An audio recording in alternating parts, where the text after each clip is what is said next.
ସେମାନେ ହଉଛନ୍ତି ପରଜୀବୀ ଯେହେତୁ ଅନ୍ୟର ଶରୀରରେ ରହିକି ଆମର ପେଟ ଭିତରେ ଥିବା ଖାଦ୍ୟ ସାରକୁ ସେମାନେ ଗ୍ରହଣ କରିବେ ଆଉ ବଂଶ ବିସ୍ତାର କରିବେ।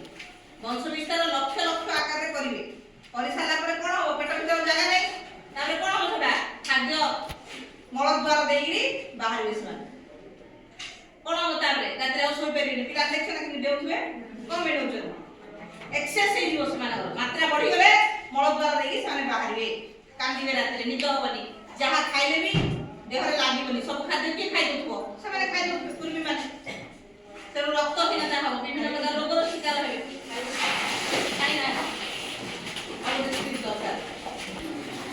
ତେଣୁ ସେ କୁର୍ମୀମାନଙ୍କୁ ସମୂଳେ ନାଶ କରିବା ପାଇଁ ଭାରତ ସରକାର କ'ଣ କରୁଛନ୍ତି? କୃମି ଦିବସ ପାଳନ କରୁଛନ୍ତି। ଆଉ ଆମର ତମେମାନେ ହଉଛ ଭବିଷ୍ୟତର ନାଗରିକ।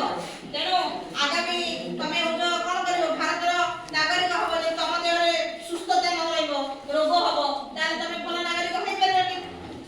ଦେହ ଖରାପ ହଉଥିବ, ସବୁବେଳେ ରକ୍ତହୀନତା ହଉଥିବ। ତେଣୁକରି ଜାତୀୟ କୃମିନାଶକ ଦିବସରେ ସମସ୍ତଙ୍କୁ କୃମି ଔଷଧ ବଣ୍ଟନ କରାହଉଛି ସରକାରଙ୍କ ତରଫରୁ। ବୁଝିପାରିଲ? ଚୋବେଇକି ଖାଇବାକୁ କୁହାହେଇଛି ମା, ଚୋବେଇକି ଖାଇବ। ନିଅ ଟ୍ୟାବଲେଟ୍ ଚୋବେଇକି ଖାଇବ, ପାଣି ପିଇବ। ପାଣି ନ ପିଇଲେ ବି ହବ।